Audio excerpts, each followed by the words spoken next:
Om Sahana Vavatu Sahanau Bhunaktu Sahaviryam Karavavahai Tejasvinavadhitamastu ma vidvishavahai.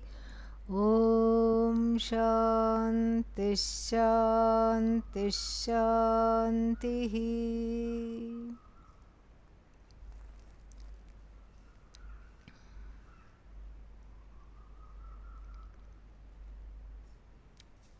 The three kinds of the state of mind have been delineated, and they have also received a naming ceremony. Namakaranam has taken place. Shanta, peaceful, serene; Ghora, terrible, terrifying, restless, annoying; and then finally Moodha, dull, and listless, deluded, etc. Before one starts to feel bad about what? Being in a bad mood.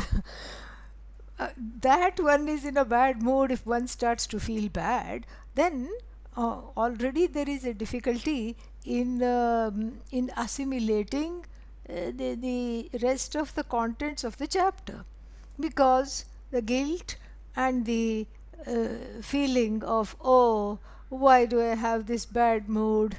I'm doing my best to be cheerful, but things keep happening to take me back to Ghora Vritti, and then what else? Moodha Vritti, etc. And then, so that when we look at this objectively, we find that it is not anybody's fault. Abba, thank God. Now we can move on. Thank God it's not my fault. Why? Because this Shanta Vritti, Ghora Vritti, and Moodha Vritti have their source in Mother Maya. This is where it comes from. And Maya Shakti, who is the Kalpita, the as though creative power of Ishvara, what does she do? She has a law. She is an artist and has painting abilities. So she paints very nicely the entire universe, the whole Jagat, with the primary colors. Oh, red, blue, all these things, those are the primary colors. No, no, no, no, no. Those are not the primary colors. What are the primary colors? Sattva, Rajas, and Tamas. So, this is where the artistry comes. Usually, little bit of, it's not like little bit of sattva, little bit of rajas, little bit of tamas. I wish that were the case, but it is lot of rajas, lot of tamas, little strokes of sattva, something like that it will be. And everything in the universe comes under this, including, as Arjuna is told, the first portion of the Veda. Traigunya Vishaya Vedaha Nistraigunyo Bhava Arjuna. We have been seeing this in the weekly Shatashloki classes, and so this is something very interesting. So the Jagat includes my mind, my Antahkarana, of course. The Jagat includes my body, yes. And so everything in this universe is got the brush strokes of Mother Maya's artistry. She's all knowledge, and the whole Jagat is under her spell of the creative power, and that creative power is threefold. Sattva, which here is described as Shanta Vritti, seen in the mind; Rajas, Ghora Vritti of the mind; and then Tamas, manifest as Moodha Vritti. So this Sattva, Rajas, Tamas controls in some proportion or the other the combination controls the entire universe, manages the entire universe, and then what happens? Nothing happens. That's the problem. No knowledge takes place, nothing takes place, and one is one is left fighting with oneself. And of course with others. That goes without saying. And so therefore, how does one wrap the mind around the fact that these vrittis are controlling me? That there is tamas, that there is rajas, that there is sattva, and then I am in that spell. Well, you are not in that spell. Oh, come on, you just told me that I am in the spell. Your mind is in the spell, the body is under that spell, but not you. The only thing, the good news here is that the only thing that is free of sattva, free of sattva, rajas, tamas, is you. Depends on where that I is placed. If the I is identified with the body-mind-sense complex and placed in the body-mind-sense complex, then yes, then you will see that I am affected. That is what you will come to the conclusion, you will say that. But if the I is placed where it belongs, in Satchidanandam Brahma, Satyam Jnanam Anantam Brahma, then one is not affected by Maya. Maya Shakti has no effect. Shakti Dvayam, the twofold Shakti of Maya. One is what? Avarana. Avarana, asamantat vrinoti, the one that covers completely what? Myself from myself. This is Ajnanam. The same Shakti that as though blesses Ishvara with all knowledge. On the Jiva's side, there is the blessing of only Ajnanam, self-ignorance. And then the other Shakti is Akshepa, Vikshepa Shakti. Vikshepa, projection. So first there is the projection of nanatvam, manifoldness of everything. So you start counting, you go to mathematics classes and start counting 1, 2, 3, 4, 1, 2, 5, 6, 7, 8, etc., etc. And the more you start counting, the more dejected one feels, because there is so much anatma that one is surrounded by. But this Vikshepa Shakti, the projective power, is also a spoof. And together, along with these two spoofs of Avarana and Vikshepa, what holds the Avarana in place and what holds the Vikshepa in place is the color palette of Sattva, Rajas and Tamas. Yes, the Antahkarana can come in the spell of Rajas and Tamas. It's okay. It's okay. So that means I can keep on being angry? No. Why? Because as the Bhagavad Gita says, well, Sarvesham buddhau ragadveshau vyavasthitau.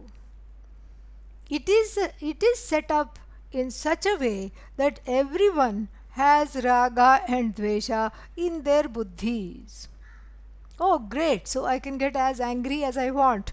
No, read the fine print which is in the next line. Tayor vasham na agachet tauhi asya paripanthinau. Do not come under their spell. They are inimical to you and your emotional growth, your spiritual growth, which are of course interconnected as we know. Don't come under their spell. So yes, there is raga, there is dvesha. Likewise, there is sattva, rajas, tamas. Do not come under their spell. Because you have that freedom. Just like sattva, rajas and tamas are given, so too are the ways to extricate oneself from their debilitating effects. And that's what this chapter is all about. Sattva, as we saw, is close to godliness, accommodation, compassion, all these things, vairagya, not taking everything personally, not always having chips on the shoulders. Chips should be in the mouth. You should eat the chips, not have them over the shoulders. Okay? Yeah, so then not have grudges all the time. This sattva is actually wonderful because it is very, very close to Satyam Jnanam Anantam, Satchidananda self. Therefore, the troublesome vrittis are only Ghora and Mudha, or aka Rajasika and Tamasika. Rajasika and Tamasika vritti. These two vrittis are the ones that cause problems, and therefore they have to be managed. And the extent to which I can manage them is the extent to which I can be happy. See, this is a brilliant setup, because first we talked about the object Ananda and subject Ananda and found out that there is no object Ananda. There is only Ananda centered on the subject that is thrown off or projected onto the objects. And then one wonders, how come I am not happy? How come I am angry? How come I am having difficult day? How come I am having a hard day? If these questions come, then there must be something. If I am Satchidanandam Brahma, as the Shruti says, but I am not able to understand it, experience it, whatever you want to say, I am not able to be in this reality, live and assimilate this reality, that means obviously something is coming in the way. What is coming in the way is not some outside force. Although we would love to put the blame of one's own bad mood on someone else. You said this and therefore I am angry. You did this and it has made me unhappy. In fact, even psychologists now in marriage counseling and any other counseling, they give the advice, please don't talk in you terms, talk in I terms. Don't say you made me angry. Say I am angry whenever I am encountering certain behaviors because I am triggered by them. This is actually very sage advice, because it gives one the opportunity to take responsibility for one's own feelings, actions, speech, thought, behaviors, all these things, orientations. This is very, very important, because otherwise one is keeping on blaming the whole Jagat. I was fine until you came along. This is everybody's story. And if you hadn't done this, I would have been having complete ananda at all times. Everything was going fine and suddenly it rained. The sky grew grey and all the dark clouds gathered and it started to rain and my mood also started to become wet. And so if not people, we start to blame the elements. It is too hot. That's why I'm cranky. We see this. Okay, then what else is left? Of course, the stars. You know why I'm not getting this promotion? Because Venus, Shukra, is in the wrong place. Where? In my horoscope. That's why it's called horoscope. Scope of all kinds of horrors waiting on a little piece of paper. If only I was born half an hour early, my Venus would have been exalted. Now what? It is not. It is aspected by some other, inimical planets like Rahu, Ketu, shadow planets. They are looking at my Venus badly. If it is not Venus, it is Jupiter. That's why I haven't been attending classes. Why? Because my Jupiter, my transit Jupiter is not cooperating. So you are not attending classes, and then poor Jupiter, that is so many light years away. So many light years away. And then you are blaming Jupiter that you can't even see hardly with the naked eye. And if Jupiter is not the problem, everyone's fall guy is Saturn. Shani. I'm having Saturn return. Don't worry, it hadn't gone anywhere for it to return. No. Return means it is now come to my nakshatra, my birth star. Shani is sitting there and looking badly. 7.5 years of difficulty. Oh no, why should I get out of bed? Let me just permanently be under the covers. This is all just, what can I say? Delusion upon delusion upon delusion. So as long as the finger, the index finger symbolizing the ahankara, is moving everywhere and blaming, then the obvious is missed. And what is the most obvious thing? Shani is what Shani is. Jupiter does as Jupiter does. Venus is there. Everything is there. And there may be some objective truth about the placement of the planets. But then there is Purushartha, which is not Prarabdha.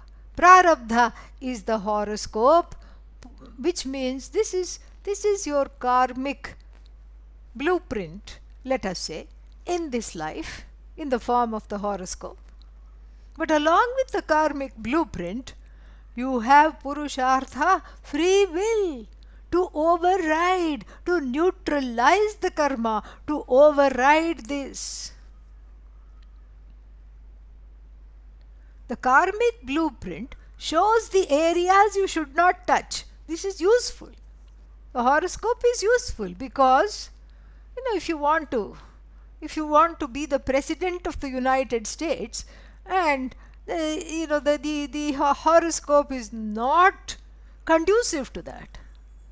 Let us say it shows someone wants to be the US president, but then the horoscope shows that they are actually much happier and better off. Their horoscope is more conducive to a service occupation.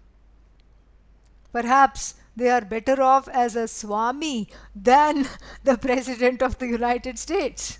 This is to be respected, because this is somewhere in the horoscope is Bhagavan's blueprint for you in your life. This is to be respected.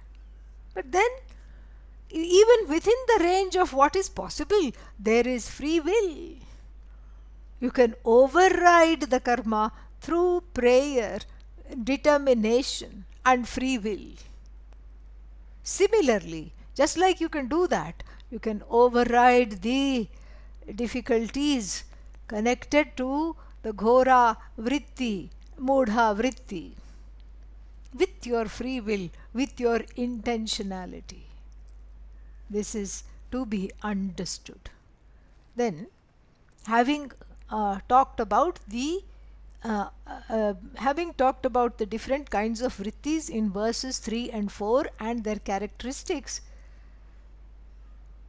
Swami Vidyaranya addresses an important issue in verse 5, giving us the incentive to look at these vrittis and to override the vrittis. Because if one were to say, why should I override this vritti? What am I going to get out of it? Because this is a human mind, always searching for some incentive. Okay, so I will train my mind to be in sattva if you say so. But what will I get out of being good all the time? This is what is talked about here. Let us read. Vrittishvetasu sarvasu brahmanaschit svabhavata. Vrittishvetasu sarvasu brahmanaschit svabhavata. Pratibimbati shantasu sukhancha pratibimbati. Pratibimbati shantasu sukhancha pratibimbati. Vrittishu, among all these vrittis, sarvasu, brahmanaha chit swabhavata. We have to supply asti or bhavati is there. So what is there in all these vrittis? In all these vrittis, first of all we have to know they are not outside of Brahman. The vrittis are not outside of Brahman. In fact, nothing is outside of Brahman. Vrittis are included in Brahman. Then, in all these vrittis, Brahman shines uniformly. How? In the form of Sat, meaning this vritti asti exists. Who is saying? I am saying. I means the Sakshi is saying. One is able to witness the vritti. So the witnessed vritti exists. So Sat is there, common to all. And then who is noticing I am in a bad mood? The Sakshi again, you, the witness. So then the Chit is also there. The Sat of Brahman. Again, when I say of Brahman, I have to hold my hands permanently like this, okay? There is no off. The Sat that is Brahman. The manifestation of Sat of Brahman is there. The manifestation of Chit, which is Brahman, is there. Shining in all these vrittis. Sat is there because you ratify the existence of this bad mood or this angry mood or this dull mood. Chit is there because you observe it, you are capable of knowing it. And then what happens? But he says, even though this is uniform for all the three vrittis, in Shanta vritti alone, the Ananda aspect of Brahman, again aspect within several heavy quotes, the Ananda of Brahman shines. Very, very beautiful. So vrittishu, sarvasu, etasu, all the in and through all these vrittis, Brahmanaha chit svabhavata. The chit includes Sat. The Chit nature of Brahman, the sentience of Brahman shines because it exists and it is knowable. It is an object of my knowledge. So it shines. In the Rajasika modification and in the Tamasika modification and in the Sattva modification, Satchit, Satchit, Satchit shines. Then in the Sattva modification of the mind alone, the happiness, the unbridled, limitless joy of Brahman is reflected. Pratibimbitaha, reflected. And he will give some examples, again from the Shruti. And how is it reflected? Like even the sun is reflected on a clear, placid lake. But then, if you put a vessel of dirty water, mix it with some mud, then you will see a dirty sun. He is going to talk about all that later on. But this here itself is a doorway to and an important reason to cultivate a sattvic frame of mind, a very persuasive reason. The extent to which the mind is sattvic is the extent to which I am free of unhappiness. Unhappiness is a tamasic and a rajasika quality. It has nothing to do with sattva, because sattva is there even among all these binding gunas, these gunas that bind and put me in the time-space matrix of Maya, time, space plus gunas. Make me a helpless being trapped in the embroidery of Maya. Maya has made all these beautiful jagat, the sunset with orange colored threads and purple colored threads she has embroidered. And somewhere in this embroidery there are people, there is water, there is sun, there is moon, there are all these things. And then there is me, one more stick figure shedding tears because of the embroidery of Maya. But these threads can be unraveled by catching hold of sattva, by cultivating sattva with the use of free will, with the use of determination, with the help of Vedanta Shastra, with the help of prayer, with the help of Shraddha Bhakti prayer. Sattva is to be cultivated. Because, why? Because in the sattvic mind is reflected happiness that does not belong to the mind, nor does it belong to the objects that surround oneself. In fact, that happiness is the Swarupananda of the subject of Brahman, that is merely reflected in the mind, like even the sun reflected in clear waters, as opposed to the sun that is reflected in moving water, ghora vritti, or turbid waters, dirty waters, mudha vritti. This is something which one can easily assimilate. And here, there are two ways to understand. In the Shastra, there are two ways to understand how come this Brahman, which is Satchidananda, has squeezed itself into this tiny little problematic body-mind-sense complex. How come it has done that? And what is going to, and how am I to understand I am Brahman if the body is in the spate of the three gunas, the mind is in the spate of the bad mood, and the senses are driving me senseless? So how do I understand that Brahman has become this body-mind-sense complex? Become, again within quotes. So where is this Brahman? And how come this Satchidanandam Brahma, this Satyam Jnanam Anantam limitless Brahman, is as though blessing this finite body-mind-sense complex? This is mind-boggling. And the Vedantins, in the history of Vedanta Shastra, have two ways of explaining this or accounting this. Let me tell you at the outset, even before I talk about the two ways, let me tell you right at the outset that both these metaphors are very, very finite. They are not very satisfactory. Why? Because really speaking, there is no explanation of why and how Brahman has become Jiva. Do you know why? Ding ding, because Brahman has not become Jiva. So you're trying to explain the impossible.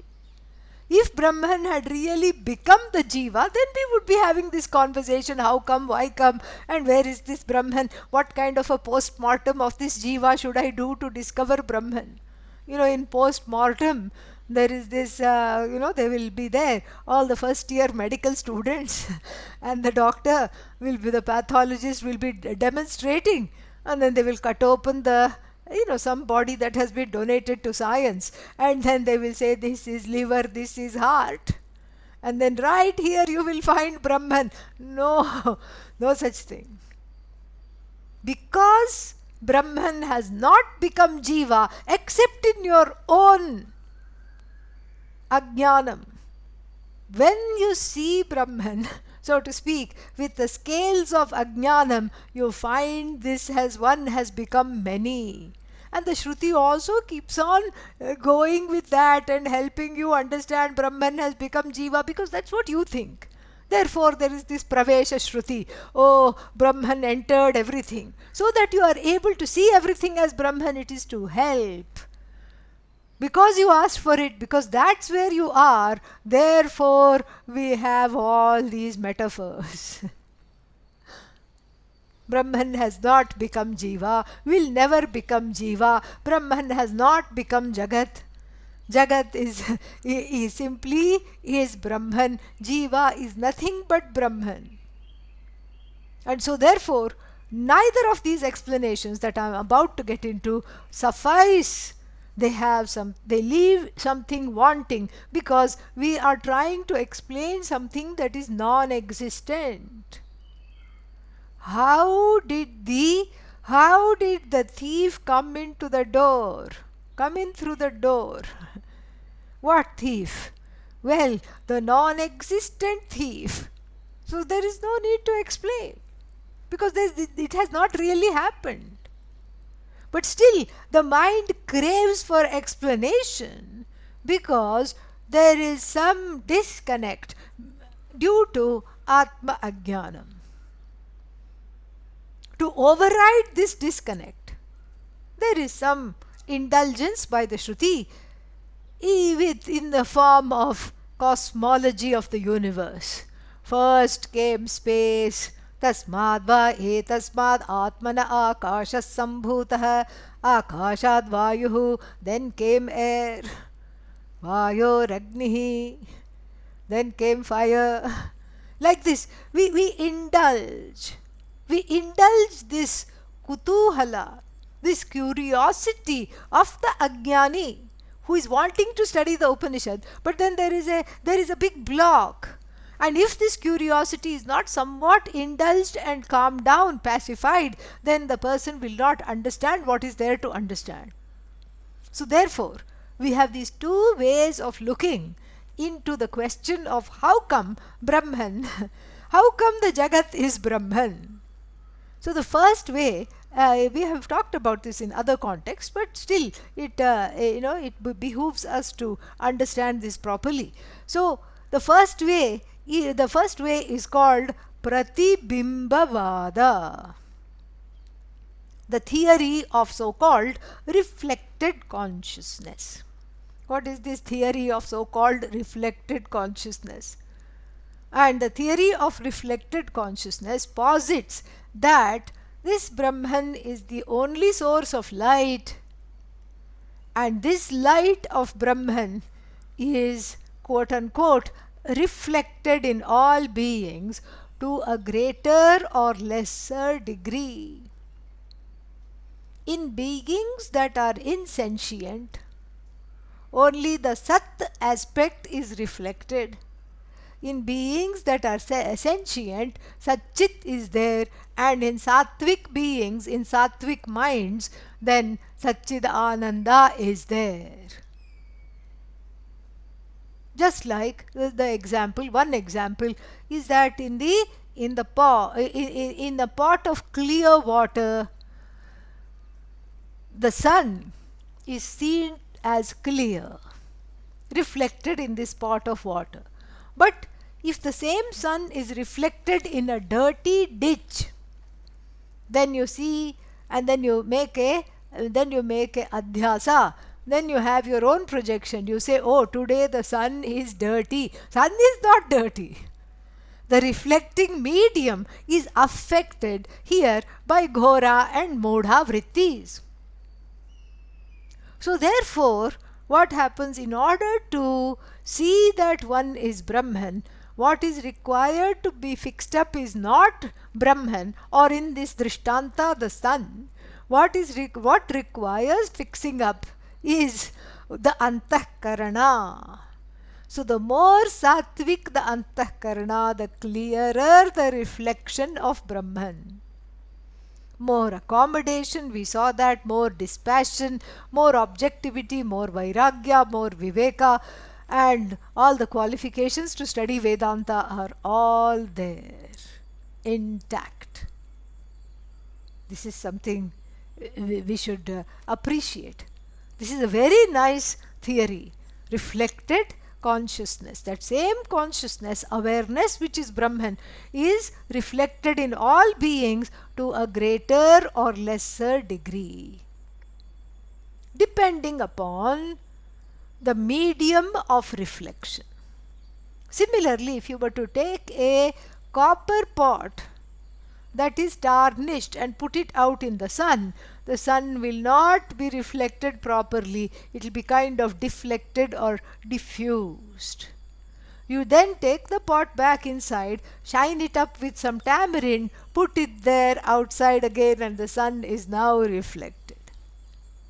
So this theory is useful because it puts the onus completely on the individual in order to be more and to grow into manifesting Brahman more and more by cultivating sattva, i.e. mental clarity, etc. This is one theory. What are its shortcomings? Because it does not talk about the reality of the reality status of the reflecting medium.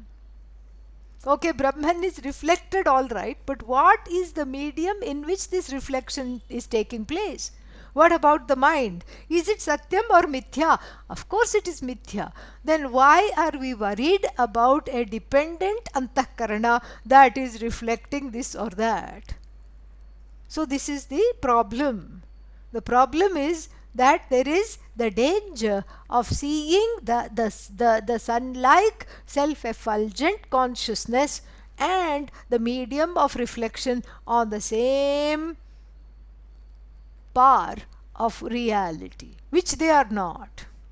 The reflecting medium belongs to the mithya reality, mithya, vyavaharika satta, and that which is the cause of the reflection, the sun-like Atma, is Sat.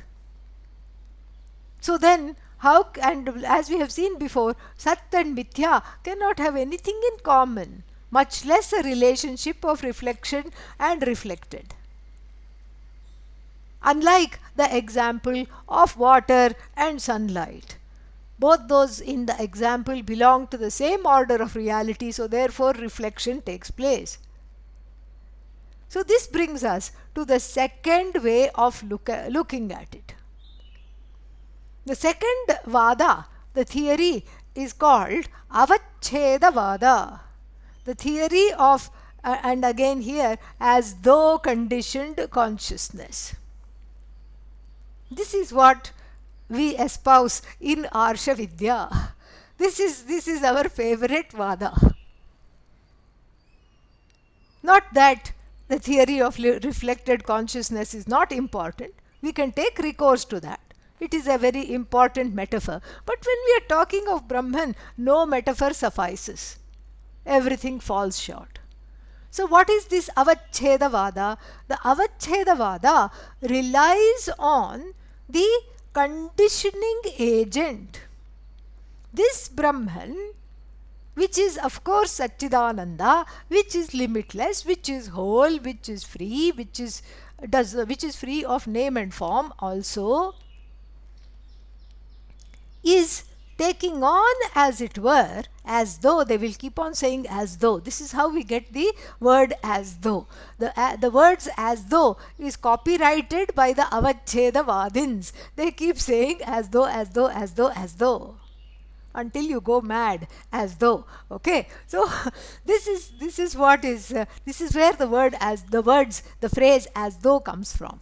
So now then, so they rely heavily on the so-called conditioning agent, which in Sanskrit is called upadhi. Now we change the metaphor of the sun and the water to what? our trusty pot, of course. So now there is space in pot. There is nothing else but space in pot. In a small pot there is small space. In a big pot there is big space. But really speaking, space is free of being conditioned. Space is space. You are calling it pot space because you are looking at space from the aperture of the pot. You are looking at the space from the standpoint of pot, and the space is as though divided into pot space, which is a tiny space. Then we graduate into room space. Big room, small room, etc. And this is very easily discerned when you look at the house, any house that is, when you are going on a walk and you look at a house that is being constructed. First, all you see is a scaffolding, and then the outer walls are done, and it's just space. Next week you go for the walk, and then some rooms, you see the certain contours of this room, that room, small room, big room, bathroom, living room, bedroom space, bathroom space, living room space, attic space, floor space, basement space, window seat space, terrace, balcony space, terrace space, roofs, something on the roof that is made to go sit out space. This is silly because all that is space. Space cannot be divided or cut up, much less named. Storeroom space, pantry space, all this is so silly. Yet it has a certain utility on the transactional way, on the transactional level of reality. So this avachedavada is upadhi reliant. Upadhi means the so-called conditioning agent. So if the conditioning agent is small, that same Satyam Jnanam Anantam Brahma will shine in a small way. Earthworm is also Brahman, but the earthworm upadhi, Brahman expressing itself through the earthworm upadhi appears, again within quotes, appears finite. The Brahman expressing itself through the elephant upadhi therefore appears huge. So this is very upadhi reliant for this avachedavada. Avacheda means conditioning.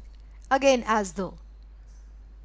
Then, we have, so this avachedavada explains the different ways in which Brahman shines in different upadhis. Now, what is upadhi? The so-called conditioning agent. We can take the example of a crystal. The crystal, you take the crystal and you put a blue cloth behind it. The blue cloth will be seen as the upadhi in this example. The crystal is Brahma. So the blue cloth will show up and quote unquote make the crystal blue temporarily. The crystal will take on the properties, as it were, of the upadhi, the so-called conditioning agent, and obligingly appear blue. Similarly, a mind in the grip of ghora and mudha vrittis will have the blues. Same way. So, what does this mean? And then you take away the blue cloth, yellow cloth, same thing, orange cloth. Suddenly the crystal has become a Swami. Swami Kristalananda with this upadhi, orange upadhi. And then green. And all these things. You can keep on changing the colors. and then no color. Then what happens? Crystal is not affected by any color, or similarly, Brahman is unaffected by any coloration.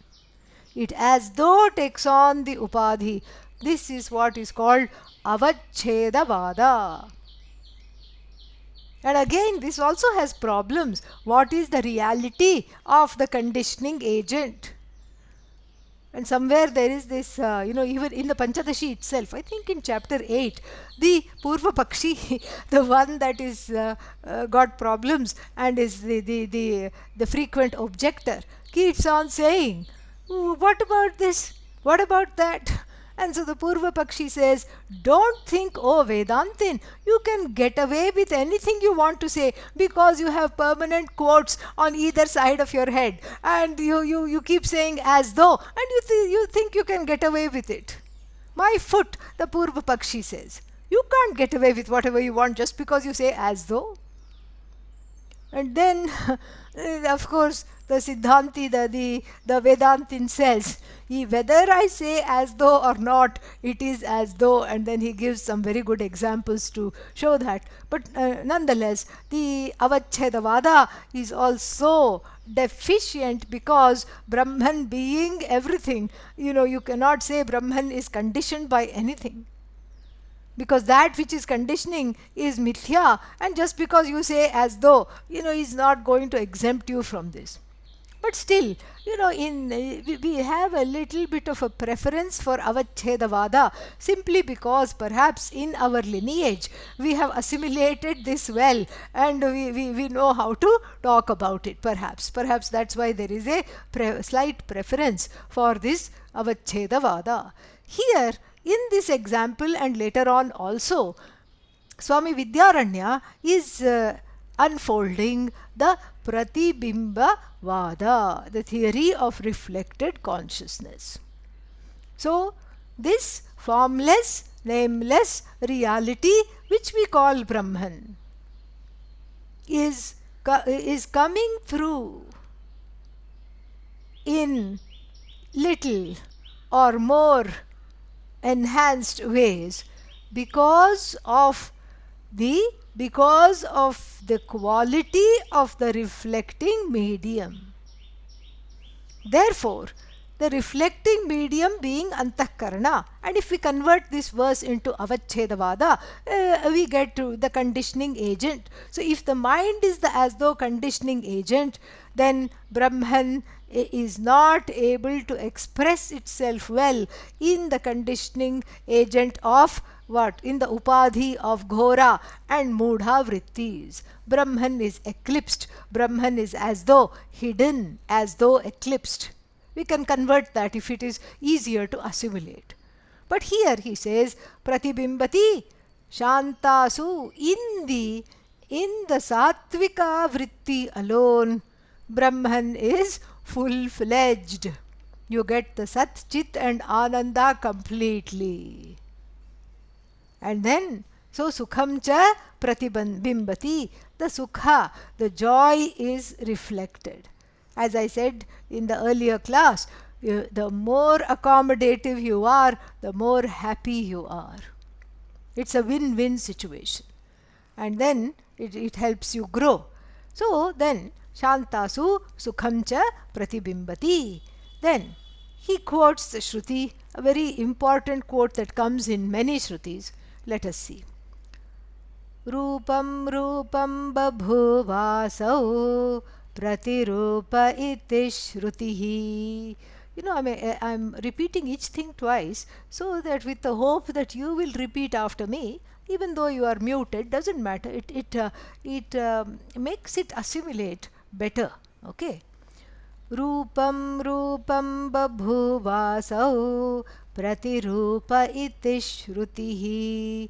Rupam Rupam Babhuvasau Pratirupa iti Shrutihi. Upama Surya Ketyadi Sutramasa Sutrayamasa Sutrakrit. Upama Surya Ketyadi Sutrayamasa Sutrakrit. Very nice. Rupam Rupam Babhuva Asau. Asau Ishvaraha Rupam Rupam Pratirupa Pratirupo Babhuva Iti Shrutihi. Thus says the Shruti. Rupam Rupam means according to each and every form. Babhuva, quote unquote, became. Who?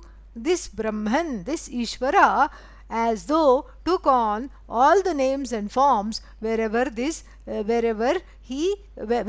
encountered any name and form, he entered it and occupied this particular name and form. This is what the Shruti says. This is the first line. Second line, Upama. The example of the sun, etc., is elucidated by the Sutrakrit. Who is Sutrakrit? Sutrakara. Sutrakara means Badarayana, Lord Vyasa. Where? In the Sutra.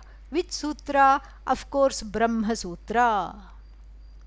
And he is talking about this particular Sutra, 3.2.18, we will see. And what is that? That is Ata evacha upama suryakadivat. This is the Sutra. 3.2.18, I think. Ata evacha upama. Ataha. Now, therefore, this cha also upama, this comparison, this example. What is that? Suryakadivat, like even the image of sun, etc. Meaning, he is establishing the fact in this sutra, the examples of the sun and Brahma, with regard to Brahman, the shine of Brahman in various pots of water, etc., is valid, is needed. So the scriptures explain the fact that Brahman has many names and forms, saying that they are like reflections in the water of one sun. The one sun is reflected in many waters. So the forms are as though being only upadhis. The forms are as though, because if you have 20 pots of water, there will not be 20 suns. You can only get solar energy. The solar panel is for the sun to derive the energy. You cannot put the solar panel in the water and hope that you will get 20 suns worth of solar energy. And this we know, the reflection is not real. With even in the story of the reflection of the moon, we have a very nice story of baby Rama. Baby Rama started to cry one day. And he just cried and cried till he was red in the face. Why? Because he saw the moon in the sky, a full moon, and he said, I want it right now. Nobody knew what to do. All the attendants in the palace, they tried to soothe the baby and calm the baby. He would just not be calmed. And then Mother Kaushalya had an idea. She asked for a big vessel to be brought and kept in the courtyard of the palace, and put the baby to crawl right in up to this vessel, this shallow vessel. And baby Rama saw the moon close to him. He could catch it. And of course, as he caught it, he played in the water and laughed and smiled, and then forgot that the moon was not there, because the moon was right here.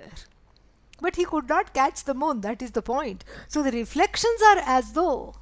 But it is an established fact, says Lord Vyasa in this Brahma Sutra, that Brahman, in order to understand this Brahman which is formless, nameless, and pure consciousness, nothing else, no form, etc., the scriptures do take recourse to the explanation. How to explain the fact that this Brahman has many forms and many names. So they say it is like the reflections of the water in the sun. And so, this is what is explained. There's a long explanation. Adi Shankara gives a long bhashya to this particular sutra. And what is the sutra? The Brahma Sutra. Ata evacha upama suryakadivat. So this is the sutra. So this is where it is talked about that upama suryaka ityadi sutrayamasa. Sutrayamasa means the crafted wrote the sutra, crafted the sutra. Who? Sutrakrit. Sutram karoti iti sutrakrit.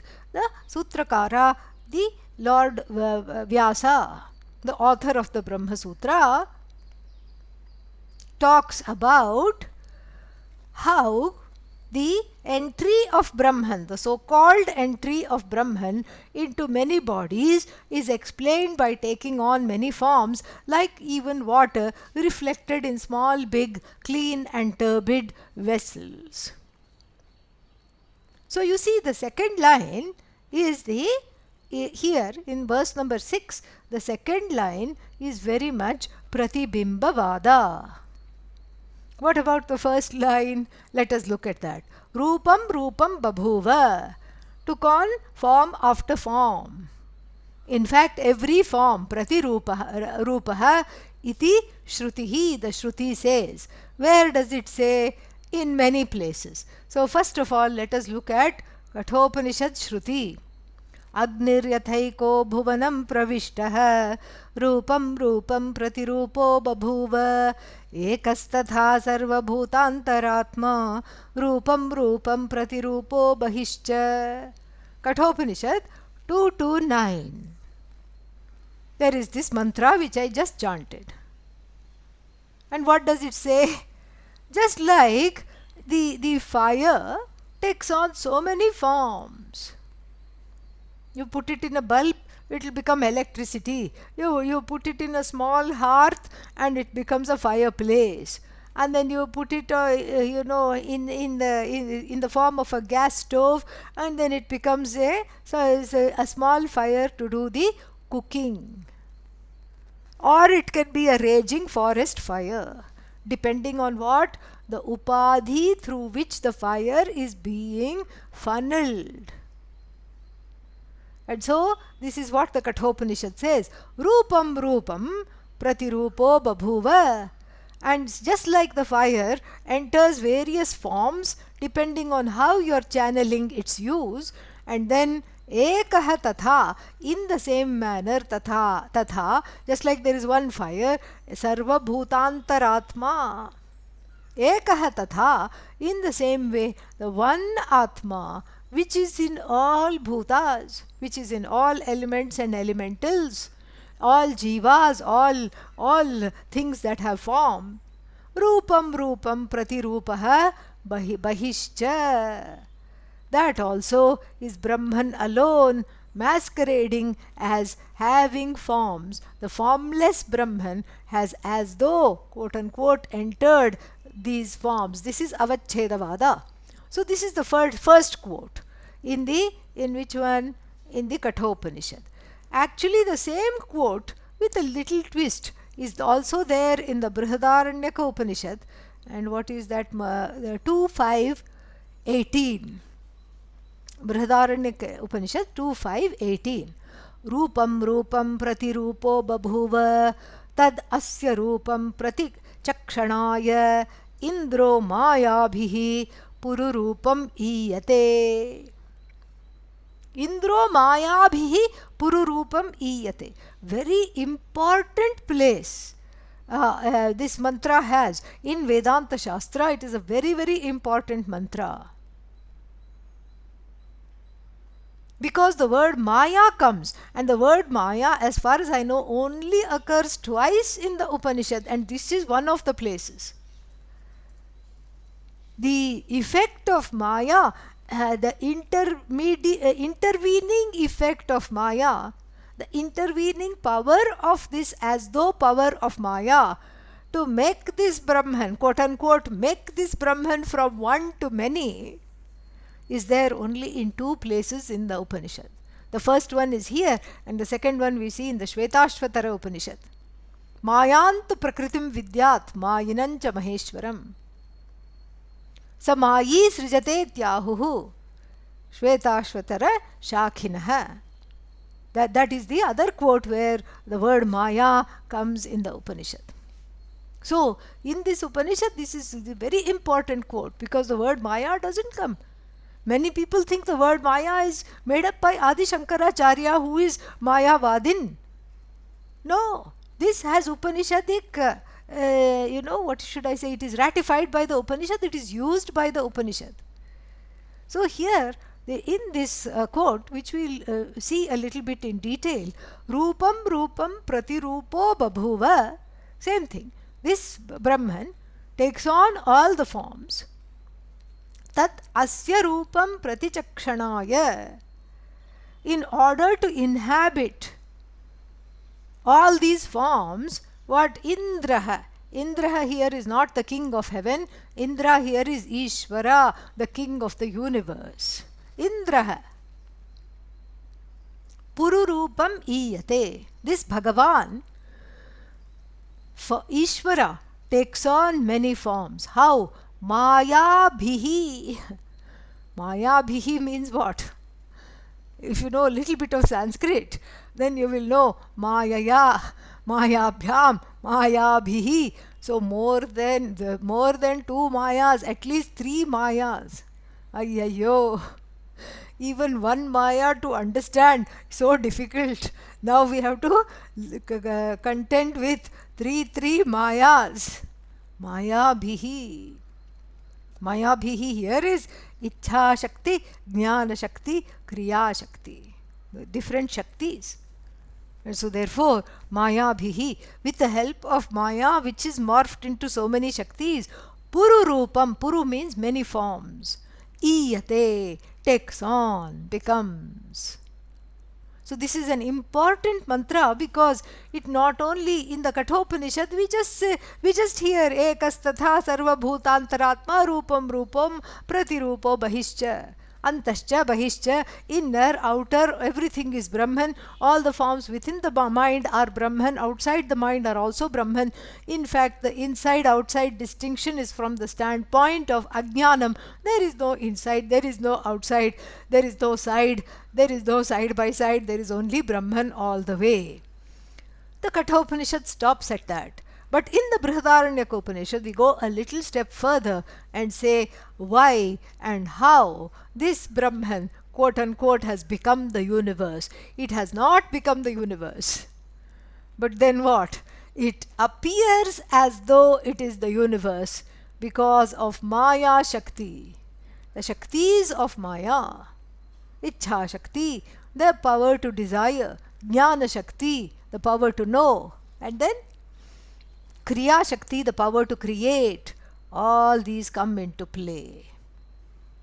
So this, you see, the quotation is so apt because it is ratified by more than one Upanishad. This Rupam we also find, I think, in the Shvetashvatara.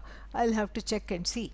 But I think it is there in so many places because it is an important quote. And so here the Panchadashikara uses this quote, which is well known, and then also goes to the Brahma Sutra, and then at the same time, see, this is why the Panchadashi is so profound. The first line of the verse, Rupam Rupam Pratirupo Babhuva iti Shrutihi, this is what? This is Avacheda Vada being considered, being explained. And then Upama Suryaka Ityadi, this Jala Chandra, Jala Surya, the sun reflected in the water is the theory of reflected consciousness. So thereby he gives a nod to both the ways of looking at it without really coming under any particular spell. Both of those are valid, and we hope that the theory of reflected consciousness and the theory of as though conditioned consciousness both together help to illumine Brahman in the mind. And then another Shruti is quoted in verse number 7. एक एव हि भूतात्मा भूते भूते व्यवस्थितः एक एव हि भूतात्मा भूते भूते व्यवस्थितः एकधा बहुधा चैव दृश्यते जलचन्द्रवत् एकधा बहुधा चैव दृश्यते जलचन्द्रवत्. This is from what is that called?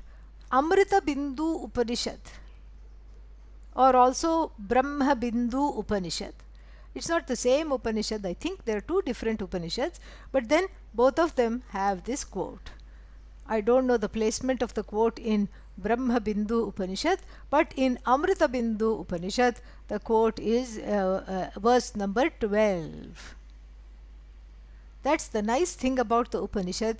You can quote it verbatim, even in your own poetry. You can bring in a quote from the Upanishad and you don't have to pay copyright fees.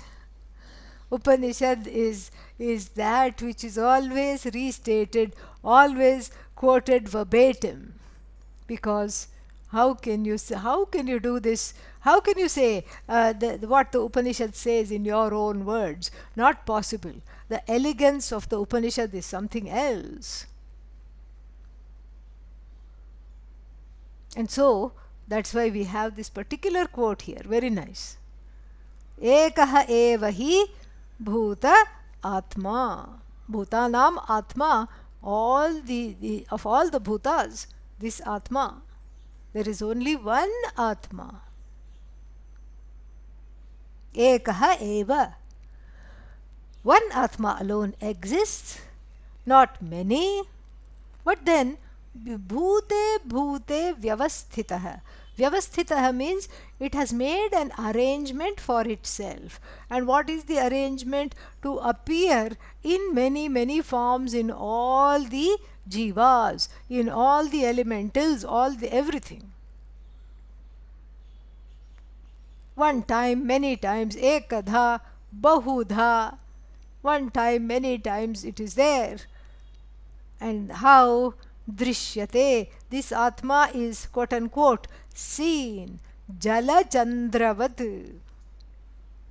Jala Chandravat. Here we come to baby Rama example, where he saw the reflected moon in this big plate, a dish of water, and he got very happy and started to splash the water, thinking he was playing with the moon.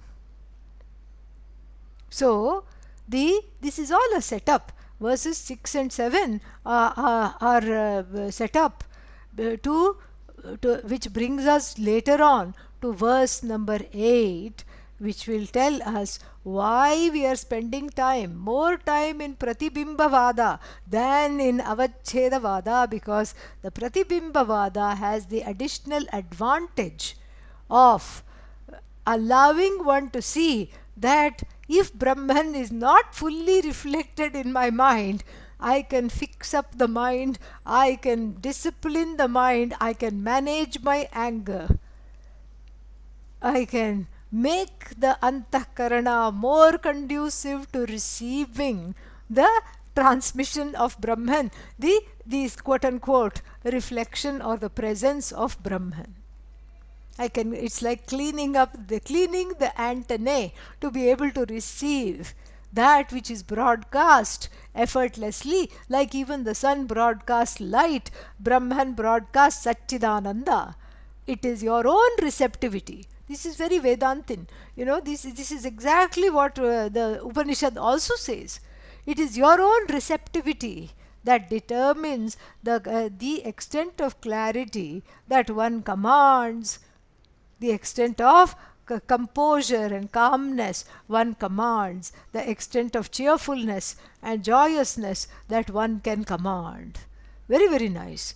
And so, eka eva hi bhutatma, only one atma in everything, everywhere. And then bhute bhute vyavasthitah. It is arranged to be in all beings. This is the arrangement. Through Maya Shakti alone, it is the arrangement. Ekadha bahudha cha eva. As though ekadha, the one moon, bahudha, as it were, the one moon in the water appears to be many. If you have many dishes put in the courtyard, the same moon will reflect as bahudha. The reflected moons are bahudha, but then you look up at the sky, ekadha. This is the nice thing. The reflected moons are quote unquote many, but then if you look up to see the moon, there is only one. Obviously, this is an optical illusion. Here, this is the example. In that which is exemplified, there is no illusion here.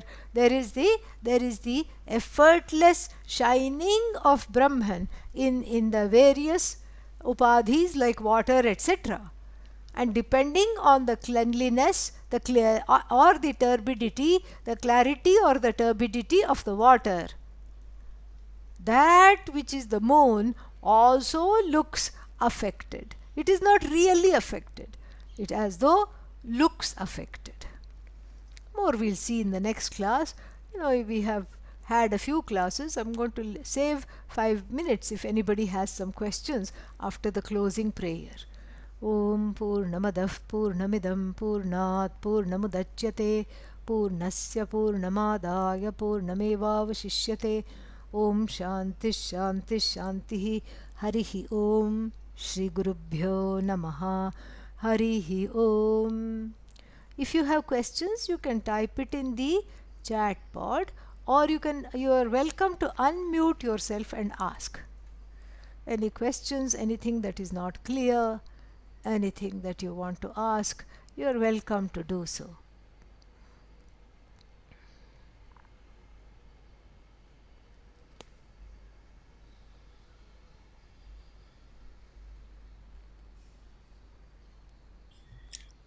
Swamiji, I do have a small question.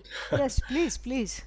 That is how do you spell that Avachedavada? I tried to search it on Google and I couldn't get it, Okay, so I don't know what that is. Okay, I will put it in the chat pod. Great, thank you. Here we go.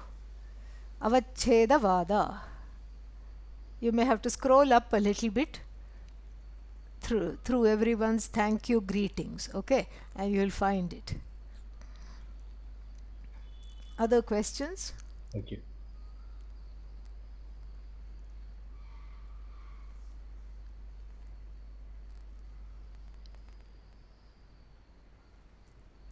Okay. All the best. See you next time. Om.